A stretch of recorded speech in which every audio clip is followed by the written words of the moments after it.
সুপ্রিয় শিক্ষার্থীবৃন্দ, আশা করি তোমরা সবাই ভালো আছো। শেখ জামালিক মাধ্যমিক বিদ্যালয়ের অনলাইন ক্লাসের পক্ষ থেকে সবাইকে স্বাগতম। আজকে তোমাদের আমি নবম দশম শ্রেণীর হিসাব বিজ্ঞানের অষ্টম অধ্যায়ের নগদান বই সম্পর্কে আলোচনা করব। কিভাবে সহজে নগদান বই প্রস্তুত করা যায়। নগদান বই প্রস্তুত করতে হলে প্রথমে সবসময় তোমাদের মাথার মধ্যে একটা জিনিস রাখতে হবে যে সকল প্রকার নগদ লেনদেন সময় এই বইতে লিপিবদ্ধ করা হবে। কোনো রকম ধার দেনা বাকি বকেয়া এই লেনদেনগুলি লিপিবদ্ধ হবে না। এই বিষয়টা সবসময় মাথার মধ্যে ঢুকে নিতে হবে যে সকল প্রকার নগদ লেনদেনগুলি, যে সমস্ত লেনদেন নগদে সম্পন্ন হবে সেই লেনদেনগুলিই শুধু নগদান বইতে লিপিবদ্ধ হবে।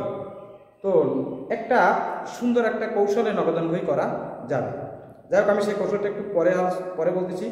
তো নগদান বইতে তোমার নগদান বই করার সময় করলে নগদান বই করলে দেখা যায় নগদান, নগদ প্রাপ্তি, নগদ প্রদান, নগদ ক্রয়, নগদ বিক্রয়, তারপরে তোমার নগদ উদ্বৃত্তের পরিমাণ ইত্যাদি সব বিষয়গুলি এই নগদান বই করলে জানা যায়।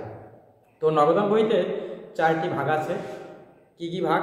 1 ঘরা, 2 ঘরা, 3 ঘরা এবং খুচরো নগদান বই। এই 4টি ভাগ আছে নগদান বই। তো 1 ঘরার বইতে সবসময় যখন 1 ঘরা বই করবো তখন 1 ঘরা বইতে 10টি ঘর থাকবে, আর 2 ঘরা নগদান বইতে 12টি ঘর থাকবে, 3 ঘরা নগদান বইতে 14টি ঘর থাকবে।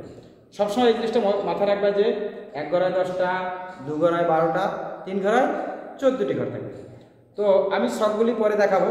তো নগদান বই সম্পর্কে একটু বিস্তারিত আলোচনা করি যে কোনো ঘটনা থেকেই লেনদেন সৃষ্টি হয় এবং এই লেনদেনগুলি থেকেই যখন তুমি নগদান বই করবা এই লেনদেনগুলি কী করবো? প্রথমে জাবেদা করবো।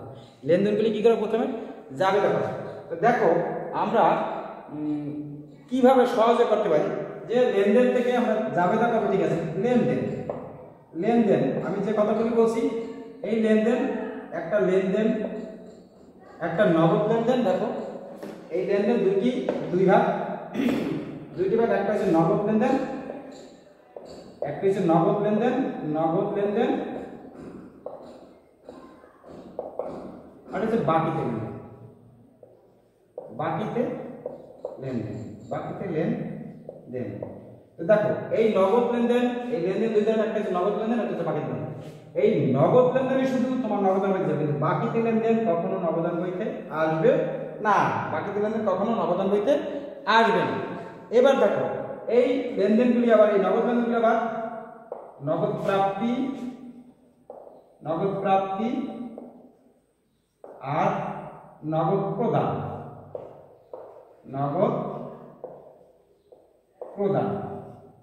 নগদ প্রাপ্তি এবং নগদ প্রদান।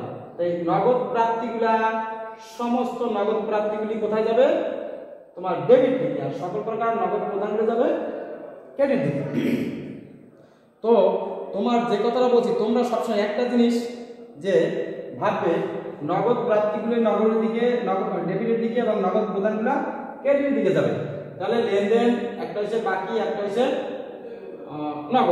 নগদ একটা লেনদেন, একটা বাকি লেনদেন। আর এই নগদ লেনদেনগুলো আবার নগদ প্রাপ্তিটা নগদ প্রদান। ঠিক আছে, বাকিতে লেনদেনগুলো কখনো নগদান বইতে লিপিবদ্ধ হয়, বাকিতে লেনদেনগুলো কখনো লিপিবদ্ধ হয়। এবং যে সমস্ত লেনদেনগুলি, অনেক সময় অনেক লেনদেন হবে না, সেগুলিও কখনো এই তোমার নগদান বইয়ের অন্তর্ভুক্ত হবে না।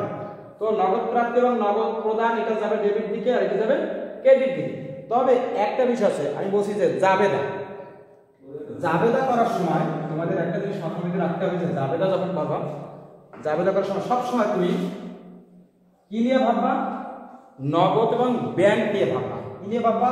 নগদান বই করার সময় নগদ এবং ব্যাংক, এই দুইটি জিনিস নিয়ে ভাববে। নগদ এবং ব্যাংক এই দুইটা জিনিস মাথার মধ্যে রাখবে যে নগদ এবং ব্যাংক এই দুইটা জিনিস যদি জাবেদা করার সময় নগদ এবং ব্যাংক যদি আসে, সেই লেনদেনগুলো শুধু এই নগদান বইতে লিপিবদ্ধ হবে।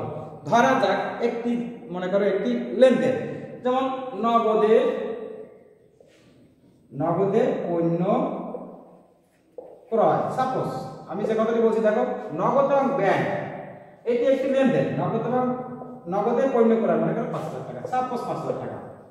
এখন আমি বলছি নগদ এবং ব্যাংক এই দুইটি জিনিস নিয়ে আমরা সবসময় ভাববো যে নগদ এবং ব্যাংক জাবেদা করার সময়, এটি জাবেদা করার সময় যখন নগদ এবং ব্যাংক থাকবে সেই লেনদেনগুলি অবশ্যই নগদান বইতে অন্তর্ভুক্ত, বেচারা অন্তর্ভুক্ত হবে না।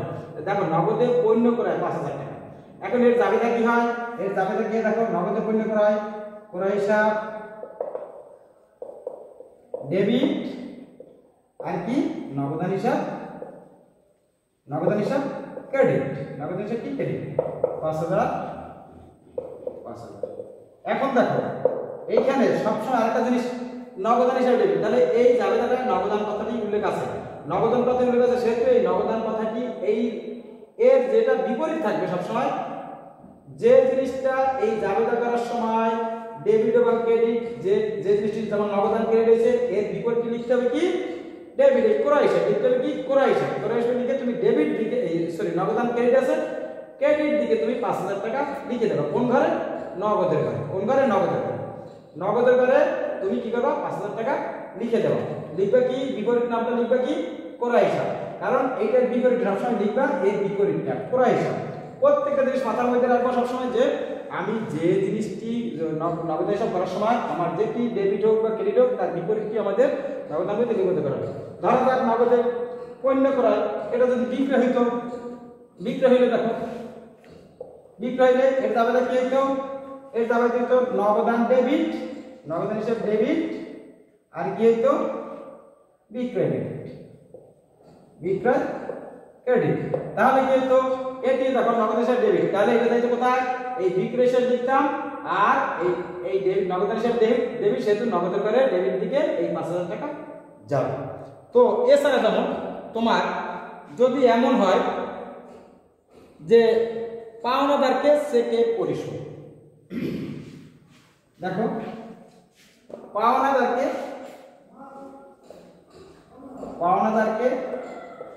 চেকে পরিশোধ, তাহলে এর জাবেদা কি হয়? এর জাবেদা কি? একটা উদাহরণ দিলাম, পাওনাদারকে চেকে পরিশোধ, তাহলে কি হবে জাবেদাটা? এর জাবেদা হবে কি চেকে পরিশোধ করছে, মানে চেক মানে কি ব্যাংক, চেক মানে কি ব্যাংক। পাওনাদার হিসাব ডেবিট, পাওনাদার হিসাব ডেবিট, আর কি ব্যাংক হিসাব ক্রেডিট। তাহলে দেখো তোমার ব্যাংক হিসাবে, তাহলে ব্যাংক এখানে ব্যাংক কথাটি উল্লেখ আছে, যে ব্যাংক কথা উল্লেখ আছে, ক্রেডিট দিকে আছে, তাহলে আমি লিখবো পাওনাদার হিসাব, কোথায় লিখবো ক্রেডিট দিকে ব্যাংকের ঘরে টাকাটা দিব, কারণ ব্যাংক হিসাব ব্যাংক যেহেতু আছে ক্রেডিট দিকে ব্যাংকের ঘরে টাকাটা লিখবো।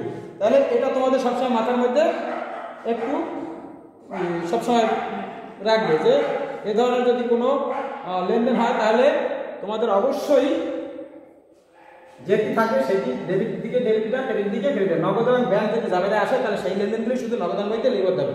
ধরা যাক তুমি মনে করো তুমি তুহিনের নিকট থেকে পণ্য ক্রয়, তুহিনের নিকট থেকে পণ্য ক্রয়। এখন এই আর জাবেদাটা কি হবে দেখো, ক্রয় হিসাব ডেবিট, আর তুহিন হিসাব ক্রেডিট। কারণ তুহিনের নিকট থেকে পণ্য ক্রয় করছে, ক্রয় ডেবিট, আর তুহিনের কাছে চলে গেছে তুহিন ক্রেডিট। তাহলে দেখো এখানে কি নগদ এবং ব্যাংক কোনো কথা উল্লেখ আছে? এখানে আছে ক্রয় হিসাব ডেবিট, তুহিন হিসাব ক্রেডিট। এখানে কি নগদ এবং ব্যাংক কথার উল্লেখ আছে? না, অবশ্যই নাই, কারণ এখানে তুহিনের নিকট থেকে পণ্য ক্রয় করছে। এই যে পণ্য ক্রয় করছে এটা কিসে ক্রয় করছে? কিভাবে?